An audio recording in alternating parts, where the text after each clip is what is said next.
नमस्ते दोस्तों, स्वागत है आपका क्लाइमेट पे चर्चा में, जहां बातें होंगी मौसम से आगे की और कहानियां होंगी बदलाव की। श्रोताओं, जैसा कि आप सभी को पता है कि क्लाइमेट पे चर्चा एक ऐसा प्रोग्राम है जिसमें हम लोग जलवायु परिवर्तन, जलवायु संरक्षण और अपने आसपास के पर्यावरण को बचाने के लिए बातें करते हैं। हम अलग अलग एपिसोड में अलग अलग अतिथियों से मिलते हैं, उनसे जानते हैं उनके अनुभव और जानते हैं कि आप और हम सब मिलकर अपने बच्चों और अपने भविष्य के लिए कैसे बना सकते हैं एक हरा भरा, ठंडा ठंडा और बेहतर कल। हर एपिसोड में हम अलग अलग क्षेत्रों में काम कर रहे अतिथियों से बातें करते हैं और उनकी बातें, उनकी कहानियां आप तक लाते हैं। तो चलिए शुरू करते हैं क्लाइमेट पे चर्चा। तो क्या तैयार हैं आप? दोस्तों, आज की कहानी है सुहेल मदान की। सुहेल मदान वर्तमान में वाइल्ड टेल्स फाउंडेशन में निदेशक, पारिस्थितिकी विशेषज्ञ और लेखक के रूप में कार्यरत हैं। इससे पहले वे बॉम्बे नेचुरल हिस्ट्री सोसाइटी में सहायक निदेशक के पद पर कार्य कर चुके हैं। दिल्ली के वन और वन्य जीव विभाग के साथ 1 दशक से अधिक समय तक पारिस्थितिक पुनर्स्थापन, जैव विविधता निगरानी, सामुदायिक सहभागिता और पर्यावरण शिक्षा के क्षेत्र में कार्य करते हुए सुहेल ने भारत भर में कई संरक्षण पहलें संचालित की हैं। उनकी प्रमुख उपलब्धियों में से एक है असोला भाटी वन्य जीव अभयारण्य के भीतर उत्तर भारत का सबसे बड़ा तितली उद्यान विकसित करना। मूल वनस्पतियों और बीज बैंकों के प्रबल समर्थक सुहेल ने देश भर में 85 से अधिक तितली उद्यान स्थापित किए हैं और आवास पुनर्स्थापन के लिए देसी और स्थानीय पौधों की नर्सरियों का प्रबंधन किया है। उन्होंने बिग बटरफ्लाई मंथ और ड्रैगन फ्लाई फेस्टिवल जैसी राष्ट्रीय स्तर पर पहचानी जाने वाली नागरिक विज्ञान पहल की परिकल्पना और शुरुआत की है। तो आइए मिलते हैं सुहेल मदान से।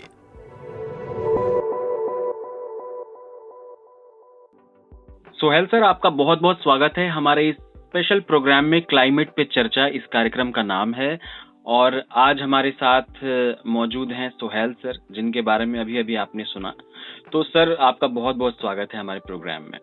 नमस्कार अभिषेक जी, शुक्रिया मुझे बुलाने के लिए अपने प्रोग्राम पे। सुहेल सर, सबसे पहले आपके साथ एक सवाल हमारे पास है कि असोला भाटी वन्य जीव अभयारण्य में उत्तर भारत का सबसे बड़ा तितली पार्क बनाने के लिए आपको प्रेरणा कहाँ से मिली? मतलब कैसे आप इसकी शुरुआत आपने कैसे की? जी, मैं दिल्ली में वन विभाग के साथ असोला भाटी में काम करता था जी। हमारा प्रोजेक्ट था बॉम्बे नेचुरल हिस्ट्री सोसाइटी के साथ, जिसमें हम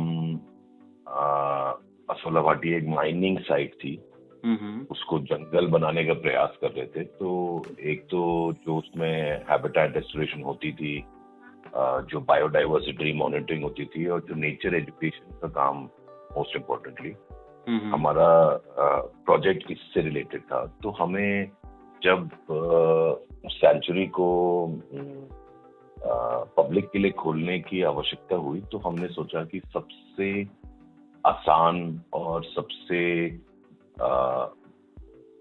अच्छी चीज क्या हो सकती है जो लोगों को इस जगह को एक्सपीरियंस करने, वहां आने के लिए प्रेरणा दे। तो हमने सोचा तितलियां एक ऐसी चीज है जिससे हर कोई खुश होता है और हर कोई तितलियों के साथ रह के उनको पास से देख के मन में प्रसन्नता ही मतलब उनका जो भाव होता है वो प्रसन्नता का ही भाव होता है। तो हमें लगा कि ये एक अच्छा जीव है जिससे हम दिल्ली की आवाम को जंगल से और उसमें रहने वाले जीव जंतुओं से जोड़ सके। जैसे हमारे देश में टाइगर पे बड़ी फोकस होता है, जो अपनी जगह ठीक भी है, पर दिल्ली जैसे शहर, दिल्ली, मुंबई, पटना, ये बड़े बड़े जो शहर है, इनमें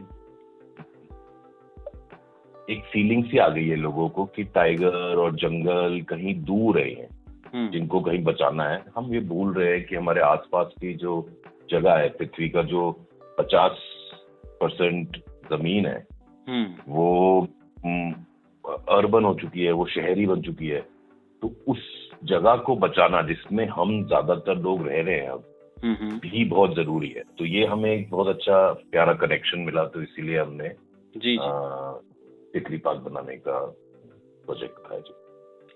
सर, आपने देसी वनस्पतियों और बीज बैंकों के साथ भी काम किया है, और बिहार में जो देसी वनस्पतियां होती हैं और जीव जो होते हैं, जीवों के साथ आपके जो अनुभव रहे हैं सर, उसके बारे में थोड़ा सा हमारे श्रोताओं को बताएं। कि मेरा जो स्थानीय पौधों पे काम है या बीज पे काम है, वो तितलियों से ही शुरू हुआ है। तितलियों का एक बड़ा डीप कनेक्शन होता है आसपास की पेड़ पौधों से और स्थानीय पौधों से खास करके। तो वहां से मेरी ये खोज शुरू हुई, ये इंटरेस्ट जागा अपने स्थानीय पौधों पे, और मैंने ये बहुत जल्दी समझ लिया कि हमारे स्थानीय पौधे धीरे धीरे लुप्त हो रहे हैं। हम ज्यादातर लोग बाहर के पौधे, ऑर्नामेंटल एग्जॉटिक पौधे लगाना पसंद कर रहे हैं, जिससे हमारी कहीं जो जैव विविधता है वो खत्म हो रही है। तो उसमें मैंने दिल्ली में, राजस्थान में बहुत जगह नर्सरियां बनाई, और कोरोना काल के बाद मुझे बिहार में भी काम करने का मौका मिला। पहले भागलपुर एरिया में, ईस्ट बिहार में, और फिर अब रिसेंटली वेस्ट बिहार में थ्रू चेंज रूम्स का जो प्रोग्राम है। तो बिहार में मुझे ऐसा लगता है कि क्योंकि इतनी आबादी है, इतनी खेती है और जमीन इतनी उपजाऊ है कि बहुत टाइम से लोग वहां पे जंगलों से दूर हो चुके हैं। जबकि वो बायो रिसोर्स पर डिपेंड करते हैं, पर फिर भी आसपास जंगल ना होने की वजह से जो स्थानीय पौधे हैं वो कम और बहुत ही कम मात्रा में और बहुत ही कम जगहों पे पाए जाते हैं। बट फिर भी मैंने ये देखा है कि बिहार के जो रहने वाले हैं उनके मन में ये स्थानीय पौधों की बहुत जगह है।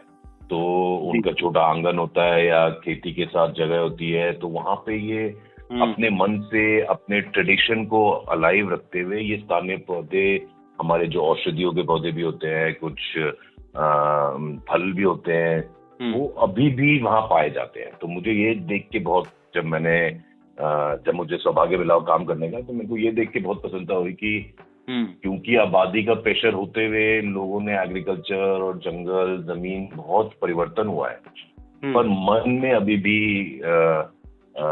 बिहार के वासियों के मन में अभी भी स्थानीय पौधों के प्रति बहुत प्रेम और एक स्पेशल जगह है। जी सर, हमारे यहाँ हर घर के आंगन में कुछ न कुछ सब्जियां और फल के पौधे आपको देखने को मिल जाएंगे। यहाँ पे बहुत सारे पूजा के पौधे, बहुत सारे। तो ये बाहर का पौधा तो जी, साउथ अमेरिका का पौधा, तो यहाँ कोई पूजा का पौधा बनेगा नहीं। आप समझ रहे हैं, हमारे यहाँ शिव भगवान का भी पौधा होता है और विष्णु जी का भी पौधा होता है, सबका हमने नेचर से जोड़ा हुआ है। जी तो ये एग्जॉटिक पौधों के साथ तो है नहीं, साउथ अमेरिका के पौधे तो वो जोड़ ही नहीं है। तो हर आंगन में, आप बिल्कुल सही कह रहे हैं, हर आंगन में ये पौधे पाए जाते हैं। और वो बहुत अच्छी एक मेरे को चीज लगी कि वो आंगन से क्या हम इसको बढ़ा सकते हैं और क्या इसके बारे में चर्चा कर सकते हैं और लोगों को उत्साहित कर सकते हैं कि ये वापस इन पौधों को लगाएं, क्योंकि ये सिर्फ हमारी मान्यता नहीं है, ये एक्चुअली जैव विविधता के लिए, बिहार की जैव विविधता के लिए बहुत ही जरूरी स्टेप है। जी जी जी जी सर, जब भी लोग आपसे मिलते हैं या फिर आप किसी से मिलते हैं, अपने काम से आप लोगों को परिचित कराते हैं, तो आमतौर पर किस तरह के सवाल लोग पूछते हैं पहली मुलाकात में, जैसे ही आप अपने काम के बारे में बताते हैं? और दूसरी चीज इसी में सर, कि शहरी इलाकों में लोगों की जो एनवायरनमेंट यानी पर्यावरण के बारे में कुछ आम गलतफहमियां हैं, वो किस तरह की होती हैं सर? जी, 2 पार्ट क्वेश्चन है। सवाल बहुत अच्छा है आपका, स्पेशली जो दूसरा पार्ट है। पर पहले से शुरू करते हैं कि ज्यादातर जब मैं लोगों से चर्चा करता हूँ अपने काम के बारे में, अपने काम के विषय में, तो पहले तो उनको यही बहुत विचित्र लगता है कि हम मेरे काम के सिलसिले में मैं बहुत ट्रैवल करता हूँ और मुझे हमारे देश के हर कोने में जाने की अपॉर्चुनिटी मिलती है। तो पहले तो ज्यादातर उनके सवाल उसी बारे में होते हैं, वो जगह कैसी है, ये कैसा है। पर जब वो थोड़ा सा और सोचते हैं उसके बाद थोड़ा सा चुप हो जाते हैं, और वो बहुत बार उनके जो प्रश्न होते हैं वो उन प्रश्नों में मैं कहीं एक वो देख सकता हूँ कि उनको भी ऐसी करने की, ऐसा जीवन जिसमें आप बाहर रहें, चिड़िया, तितली, पेड़ पौधों के लिए काम करें और इससे आपका जीवन निकल सके। तो मेरे को लगता है कि उनके भी मन में ये सवाल आता है कि क्या मैं भी ये कर सकता हूँ। और मेरी शुरुआत भी ऐसे ही हुई थी इस काम में। मेरी पढ़ाई इंजीनियरिंग की है, तो मैं ट्रेन्ड बायोलॉजिस्ट एजुकेशन से नहीं हूँ। बट मेरी भी ऐसे ही एक सवाल से शुरुआत हुई थी। मैंने किसी की बात सुनी, अपने मन से सवाल पूछा, और जब उसका उत्तर आया तो मेरे को लगा कि हाँ, मैं कर सकता हूँ। तो आई थिंक ये मैं बहुत सारे लोगों में, चाहे वो कॉर्पोरेट सेक्टर से हों, सरकारी नौकरियों में हों, या वो स्कूल के स्टूडेंट्स हों, बहुत जगह मुझे दिखता है कि लोग ये करना चाहते हैं, इसकी अपॉर्चुनिटी मिले तो बहुत सारे लोग कुछ करना चाहते हैं हम पृथ्वी के लिए, उन्हें पता नहीं है क्या करना है। तो ऐसा लगता है उनको कि यार शायद ये भी एक चीज है करने। जी। और जो दूसरा सवाल आपने पूछा था गलतफहमियों के बारे में, तो मेरी जो पर्सनल राय है उससे मुझे, मतलब मैंने ये देखा है कि लोग ज्यादातर क्लीन और ग्रीन को जोड़ने लगे हैं। अच्छा, हाँ, ये आमतौर पर देखा जा रहा है। हाँ, जैसे लोग बोलते हैं कि यार कीचड़ ना हो तो कंक्रीट कर देते हैं, या लोग बोलते हैं, जैसे दिल्ली में भी वो एक स्लोगन है, क्लीन दिल्ली ग्रीन दिल्ली। ये सभी जगह हो रहा है सर, हर जगह। ये सब जगह, तो हर जगह को पार्क बना दिया जाए, वहां पे वो रोज का गार्डन बना दिया जाए, या हिबिस्कस लगा दिया जाए। तो एक ही तरीके की हम पेड़ पौधे लगा रहे हैं पूरे भारतवर्ष में, और ये सोच रहे हैं कि जितनी सफाई खटाई छटाई होती जाए बढ़िया है। मतलब जैसे हमारे यहाँ पे आप देखिए, गार्डन का जो कॉन्सेप्ट है, हमारे यहाँ पे घास कभी होती ही नहीं थी। घास तो अपने साथ अंग्रेज लेके आए, जब तक कोई काम करने वाला मिले उसको रोज काटे, रोज पानी दे, रोज ख्याल रखे, तभी घास चलेगी। हम तो वाटिका वाले लोग हैं, हमारे यहाँ तो अशोक वाटिका और वाटिका होती, तो हम तो जंगल को अपने पास रखने वाले लोग हैं। तो ये आजकल एक बड़ी मानसिकता लोगों की बदल गई है। उनको ऐसा लगता है कि नहीं, साफ सफाई होनी चाहिए हर जगह पे, हर पत्ता हरा होना चाहिए, हर हरे पत्ते, हर जमीन पे गिरा हुआ पत्ता हटा देना चाहिए। ये प्रकृति का अपना तरीका है, हम उसका एक अंश है। और अगर हम ये सोच के चलें कि वो पत्ता गिरेगा और वो पत्ता मिट्टी में जाएगा और खाद बनाएगा, और उस खाद से जो पौधा मैंने उगाया है उसी को फायदा होगा, अगर हम समझें ब्रह्मांड का जो ये जादू है, इसको अगर हम समझें, तो मेरे ख्याल से ज्यादा अच्छा होगा, ना कि ये जो आजकल मानसिकता है कि नहीं पार्क बना देते हैं, अच्छे अच्छे फूल जो हमें लगता है, मतलब हमारी कोई मानसिकता है। रोज जैसे आप गुलाब का फूल है, गुलाब के फूल पे आप कभी भी कोई तितलियां, कोई और कीड़ा नहीं देखोगे, क्योंकि हमने वो अपनी खूबसूरत करने के लिए उसको बदलते गए। तो देसी गुलाब और जो गुलाब अब हर जगह लगे हुए हैं, उनमें इतना फर्क है, और वो फर्क सिर्फ हम आंखों से देख पा रहे हैं, पर जो हमारे आसपास रहने वाली जैव विविधता है वो उसको महसूस कर पा रही है। और उसके लिए वो गुलाब किसी काम का नहीं है, उसको तो देसी गुलाब चाहिए। तो ये अगर हम बदल सके तो मेरे को लगता है कि हमारे शहर जो स्थिति देख रहे हैं, हवा, पानी, इस सब पे बहुत बड़ा प्रभाव पड़ेगा। जी बिल्कुल सर। सर, चेंज लूमर्स के मेंटर के रूप में जो आपके एक्सपीरियंसेस रहे हैं, जो आपने महसूस किया है, आपको कैसे उन्होंने प्रभावित किया है? कैसा लगा? जब मैं चेंज रूम जो प्रोग्राम है उसमें इतनी डीप मेंटरशिप है और इतना एक खूबसूरत सा रिश्ता बन गया है जी कि जो मेरे मेंटीज हैं जिनके साथ मैं अब 1 साल 1.5 साल 2 साल से काम कर रहा हूँ, अब वो मुझे ऐसा लगता है कि उनका काम मेरा काम उनका, हम काम करने वाले तो कलीग या मेंटर मेंटी रिलेशनशिप से अब ऑलमोस्ट भाई बहन बन गए हैं। मतलब वो इतना एक डीप रिश्ता मिला है मुझे, जो मेरे को जब मैं प्रोग्राम के साथ जुड़ा था तो अपेक्षा नहीं थी। पर जो यंग पीढ़ी के लोग आ रहे हैं उनमें जो जोश है, जो उमंग है, वो देख के मेरी खुद ऊर्जा बढ़ती है। मैं खुद सोचता हूँ कि अगर मैं 10 काम कर रहा हूँ तो 15 कर लेते हैं और करते हैं। मुझे उनसे वो प्रेरणा मिली है और करने की। आखिर में सर इस एपिसोड में बस यही कि ये जो एपिसोड इस वक्त सुना जा रहा है, ये चूंकि रेडियो स्टेशन छपरा में है, बिहार में छपरा में, और कई सारे श्रोता हमारे साथ, युवा श्रोता जो हैं वो लगातार हमारे साथ जुड़े रहते हैं। तो आखिर में बस युवाओं को क्या संदेश देंगे, क्योंकि बहुत सारे युवा साथी जब तक चीजें ट्रेंड में नहीं आए तब तक वो उससे जुड़ते नहीं हैं। तो क्या इस मुहिम के लिए क्या कहना चाहेंगे उनके लिए? जी, मैं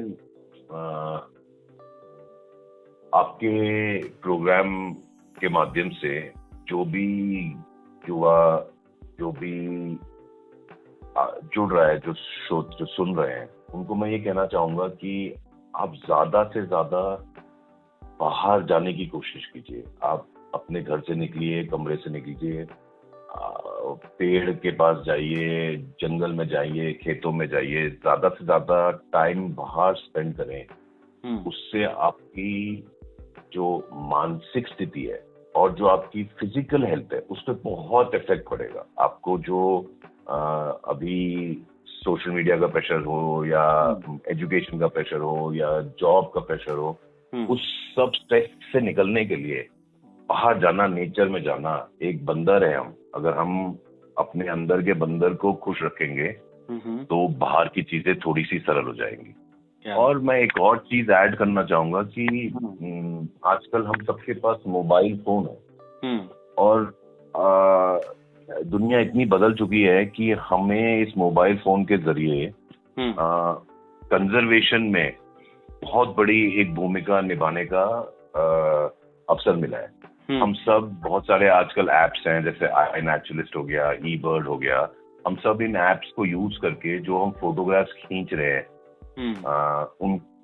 हम एक दूसरे की फोटो तो खींच रहे हैं, पर अगर हम कहीं जाते हैं तो कोई फल देखा, कोई फूल देखा, कोई तितली देखी, कोई चिड़िया देखी, कुछ ऐसा देखा जो मन में प्रश्न आया कि ये है क्या, कोई जीव जंतु, कोई स्पाइडर, आप उसकी फोटो लीजिए और iNaturalist ऐप पे डालिए। बहुत सरल ऐप है, बहुत आसानी से आप अपनी फोटो को वहां डाल सकते हैं। उससे ना कि सिर्फ वो आपको बताएगा कि आप क्या देख रहे हैं, उसके साथ साथ वो जो डेटा आप अपलोड कर रहे हैं वो सारे विश्व के जो साइंटिस्ट हैं, विशेषज्ञ हैं, सब्जेक्ट मैटर एक्सपर्ट हैं, वो भी देख रहे हैं। तो एक बहुत ही एम्पावरिंग स्टेप है। मैं सबसे युवा हो या जिनके पास भी आज के टाइम पे सेलफोन है, उन सबको ये करना बहुत जरूरी है। मेरे को लगता है इससे सीखने को मिलेगा, हम एक कम्युनिटी के पार्ट बनेंगे और हमें ये समझ आएगा कि हमारे आसपास सिर्फ हम ही नहीं हैं, हमारे साथ बहुत सारे प्राणी हैं जो इस पृथ्वी को शेयर करते हैं। तो ये मेरा मैसेज रहेगा युवा के लिए। चलिए सर, आपने अपना कीमती समय दिया इस एपिसोड के लिए, सर आपका बहुत बहुत धन्यवाद। Thank you Abhishek ji.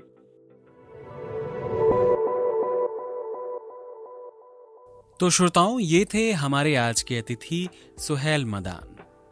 उम्मीद है इनसे हमारी बातचीत आपको बहुत पसंद आई होगी और इनकी कहानियों से हमें बहुत कुछ सीखने को मिलेगा। फिलहाल आज के एपिसोड में इतना ही। अब दीजिए हमें इजाजत, मिलते हैं अगले एपिसोड में किसी अन्य अतिथि के साथ। करते हैं क्लाइमेट पे चर्चा।